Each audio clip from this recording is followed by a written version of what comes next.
त्यामुळे या मुद्द्यावरून आता देशात संपूर्ण मोठं घमासान सुरू आहे।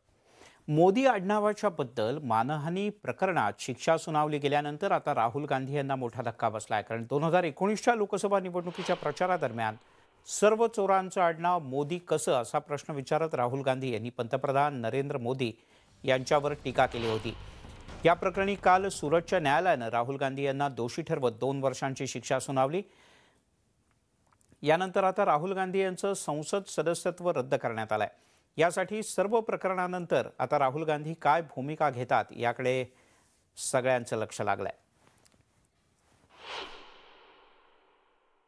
राहुल जी को डिस्क्वालीफाई करने के लिए सारे प्रयास किए हैं और सच बोलने वालों को लोकतंत्र के उसूलों के अनुसार और संविधान के तहत और उसकी रक्षा के लिए और जनता के हकूक के लिए लड़ने वालों का मुंह बंद करने के लिए उनको सदन से बाहर डाला गया है। खोटी तक्रार गुजरातमध्ये सुरतमध्ये टाकून काल माननीय जिल्हा न्यायालयाचा एक निर्णय घेऊन आज राहुल गांधींचा लोकसभेचं सदस्यत्व त्याच्या माध्यमातून रद्द करण्याचं पाप हे ठरवून केलेलं आहे। लोकशाही विरोधी व्यवस्था निर्माण करण्याचं काम भारतीय जनता पार्टी ही ठरवून करताय। बाबासाहेब आंबेडकरांनी दिलेल्या संविधान व्यवस्थेला संपवण्याचं पाप करते आहे आणि म्हणून त्याचा निषेध आम्ही आज विधानसभेत केला। राहुल गांधी यांचं सदस्यत्व लोकसभेचं रद्द केलं हा लोकशाहीवरील हल्ला आहे। भारत जोडो यात्रेनंतर भारतीय जनता पक्ष राहुलजींना आणखी घाबरायला लागला हे सिद्ध करणारा अशा प्रकारचा हा निर्णय आहे।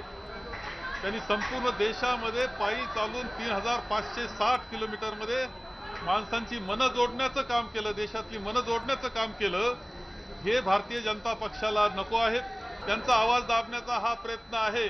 पण यातला करता करवता कोण आहे हे सुरत कोर्टाचा निकाल आल्या वेळेलाच कळलं होतं। साध्या मानहानी खटल्याच्या बद्दल 2 वर्षाची शिक्षा देण्याचं कारण असं होतं की खासदारकी रद्द करण्याकरता सदस्यत्व रद्द करण्याकरता किमान 2 वर्षाची शिक्षा घोषित होणं आवश्यक असतं। ती 2 वर्षाची शिक्षा जेव्हा केली होती तेव्हा सरकारच्या डोक्यामध्ये काहीतरी वेगळं चाललेलं आहे याची आम्हाला कल्पना आली होती। अर्थात न्यायिक कारवाई आमची होईल, अपील वगैरे दाखल केली जातील, पण ही न्यायिकच लढाई थांबणार नाही, पण ही राजकीय लढाई देखील आम्ही या ठिकाणी लढू। काही लोकसभा सदस्यांनी प्रश्न विचारण्यासाठी पैसे घेतले असं रेकॉर्डिंग आलं होतं। तेव्हाही संसदेच्या श्रेष्ठ प्रथा परंपरा विचारात घेऊन अशा सर्व लोकांचं सदस्यत्व हे रद्दबदल करण्यात आलं होतं।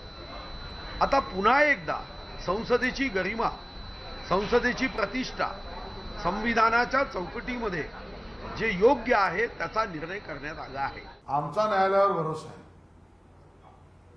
यांच्यासारखं दुटप्पीपणाची भूमिका आमची नव्हे। संजय राऊत यांना न्यायालयाने जामीन दिला तर न्यायालय बरोबर, पण राहुल गांधी यांना शिक्षा दिली तर हुकुमशाही। भारतीय सामान्य नागरिकाला कायद्याचं राज्य हवंय आणि कायद्याच्या राज्यामध्ये अपेक्षित अशी कार्यपद्धती सरकारची हवी आहे, ती या सरकारची 100% आहे। ये देखिए, ये तो सब कानूनी बातें हैं। कोई भी एमएलए रहो या एमपी रहो, उसके ऊपर जब कोई एक आधा गुनाह सिद्ध होता है तो उसकी पनिशमेंट उसको दी जाती है और उसके लिए अपील के चांस है। ऐसा कुछ नहीं है, आप अपील कर सकते हो। इसलिए जो कानून में लिखा है सबके लिए जो है वो उनके लिए लागू हुआ।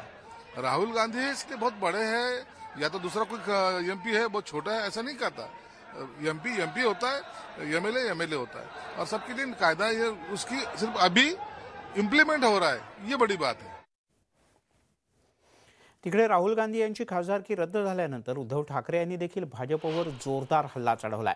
सर्व सरकारी यंत्रणा दबावाखाली असल्याची टीका त्यांनी केली।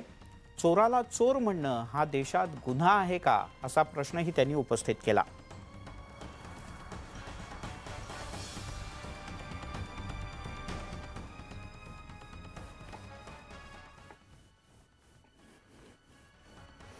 उद्धव ठाकरे यांनी सरकारवर जोरदार हल्ला चढवला आहे आणि त्यांनी असं म्हटलंय, राहुल गांधी यांची खासदारकी अखेर रद्द करण्यात आली. चोराला चोर म्हणणं हा आपल्या देशात गुन्हा ठरला आहे. चोर आणि देश लुटणारे आजही मोकळे आहेत आणि राहुल गांधी यांना शिक्षा ठोठावली गेली. लोकशाहीचे हे सगळं हत्याकांड आहे. सर्व सरकारी यंत्रणा दबावाखाली आहे. हुकुमशाहीच्या अंताची ही सुरुवात आहे. फक्त त्या लढाईला दिशा द्यावी लागेल, असं उद्धव ठाकरे यांनी आपली प्रतिक्रिया देताना म्हटलं आहे.